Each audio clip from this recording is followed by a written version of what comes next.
بہتری آئے گی انصاف کے معاملے میں، اس لیے کیونکہ جو نئے چیف جسٹس پاکستان ہیں، سننے میں آیا ہے کہ یہ انصاف پسند آدمی ہے اور ہمیشہ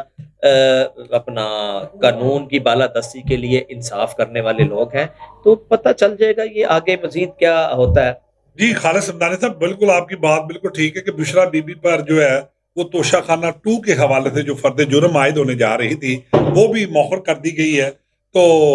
یقیناً آپ کی پیشن گوئیاں جو ہے وہ شاید یہ حقائق پہ مبنی ہو، مگر اس کے ساتھ میرا جو ہے وہ دوسرا سوال بڑا اہمیت کا حامل کہ اقتدار ہو پاکستان مسلم لیگ نواز کا، وزیر اعظم ہو میاں شہباز شریف صاحب، اور صوبوں میں حکومت پاکستان مسلم لیگ نواز کی، اور سب سے عظیم ان کی پارٹی کی شخصیت سابقہ وزیر اعظم جو 3 مرتبہ وزیر اعظم پاکستان رہے، آج وہ لندن گئے، تو یہ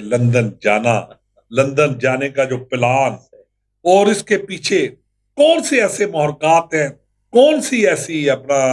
جو ہے وہ سیاست ہے کہ میاں نواز شریف صاحب موجودہ اقتدار میں انگلستان چلے گئے، انگلینڈ گئے اور وہاں پر جا کر آیا کیا پالیسی ہوگی اور انگلینڈ میں کیا سیاسی دیگیں تیار ہوں گی، اس پہ ذرا تھوڑا سا ہمارے ناظرین کو تھوڑا سا۔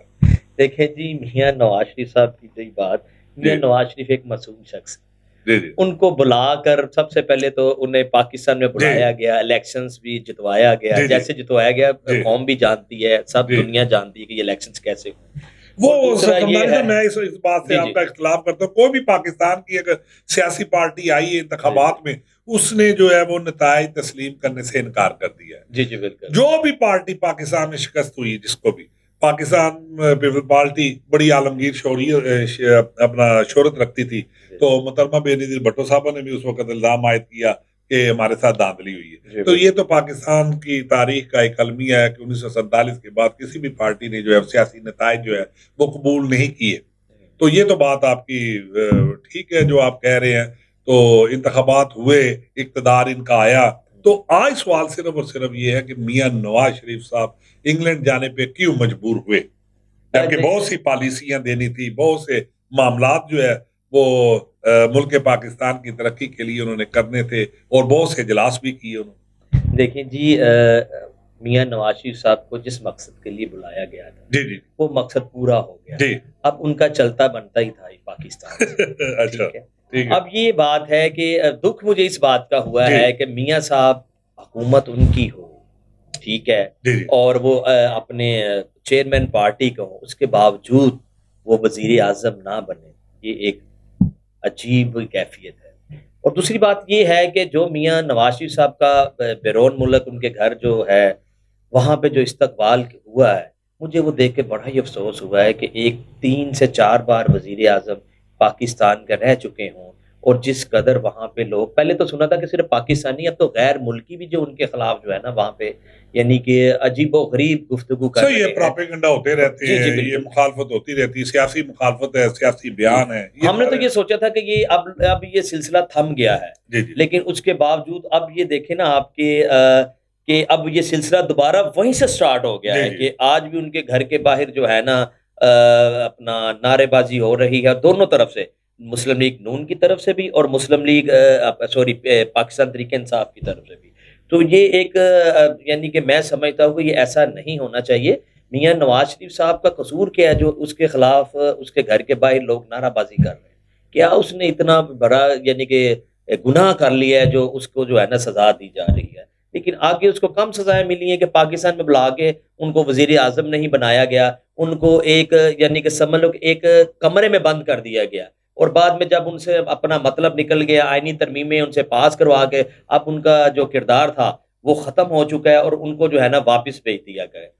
جی ناظرین، یہ تھے خالد سمدانی صاحب، تو حسب معمول پروگرام کا اختتام کی طرف جاتے ہوئے آج ہم اپنے نیوز چینل کی وساطت سے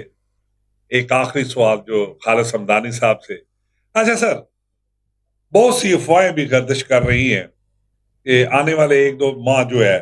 وہ بڑی ہی جو ہے وہ تبدیلیوں کی منتظر ہیں کہ ان 1-2 ماہ میں بڑی تبدیلیاں آنے والی ہے، اور انہی کے پارٹی کے پاکستان مسلم لیگ کے ایک سابقہ سینئر جو پارلیمنٹیرین ہے انہیں جو ہے وہ اقتدار منتقل کر دیا جائے گا. تو یہ اقتدار 2-3 ماہ کے لیے ہوگا, دوبارہ انتخابات کی طرف ہم جائیں گے. تو آیا یہ کتنی صداقت ہے؟ دیکھیں جی مختصر دیکھیں جی بات یہ ہے کہ اس وقت ملک میں یہ افواہوں کا کیا اثر آئی ہیں تو ہوتی رہتی ہیں, جی. ہو بھی رہی ہیں. اب اس پہ کچھ نہیں کہا جا سکتا. اب مجھے یہ بتائیے گا کہ جس چیف جسٹس صاحب کے لیے اتنا کچھ انہوں نے کیا, بندے غائب کر دیے ہیں, سب کچھ ووٹنگ کے لیے, کیا کچھ نہیں کیا. جی. اب کیا آپ توقع رکھ سکتے ہیں کہ آگے آنے والے وقت میں کیا وہی فیصلے یعنی کہ ان کے اگینسٹ چلے جائیں؟ یا میں تو نہیں مان سکتا اس بات کو. بہرحال دیکھتے ہیں کہ آگے کیا ہوتا ہے, کون سی اپنا کیا سرا یہ کامیاب ہوتی ہیں یا نہیں ہوتی, کس کو وزیر اعظم بنایا جاتا ہے یا نہیں بنایا جاتا, کیا یہ گورنمنٹس ایسی چلتی رہے گی یا ان ہاؤس تبدیلی ہوگی. کیونکہ کل ایک بہت اہم فیصلہ آ رہا ہے جس میں تحریک انصاف کو مخصوص نشستوں کے بارے میں فیصلہ آنا ہے کہ وہ ان کو ملنی ہے یا نہیں ملنی. اس کے بعد کچھ کہا جا سکتا ہے. جی ناظرین, یہ تھے خالد حمدانی صاحب. قبل از وقت اس پہ بات کرنا کہ نئے الیکشن متوقع ہیں یا نہیں, کیونکہ مولانا فضل الرحمان صاحب بھی بار بار یہ کہہ چکے ہیں کہ یہ نجائز اسمبلی ہے. یہ اسمبلی جو ہے وہ جو ہے فارم 45 اور 47 کے حوالے سے ہے, تو